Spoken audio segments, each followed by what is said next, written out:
السلام علیکم ناظرین، میں حفصہ بہاری آپ کے ساتھ ہم حیات۔ حضرت امام محمد باقر علیہ السلام کی خدمت میں کچھ لوگ آئے اور عرض کی کہ اے فرزند رسول، برے لوگ کون سے ہوتے ہیں، ان کی نشانیاں بیان فرمائیے۔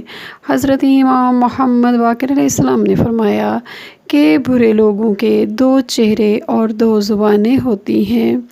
لوگوں نے عرض کیا کہ اے فرزند رسول، اس بات کو ہمارے لیے آسان فرمائیے تاکہ ان کے شر سے بچا جا سکے۔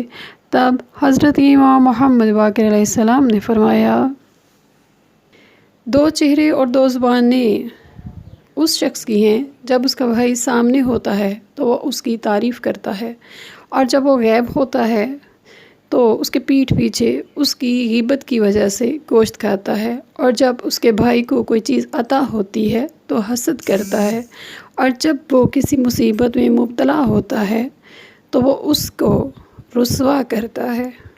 اپنا خیال رکھیے گا۔ السلام علیکم ورحمۃ اللہ وبرکاتہ۔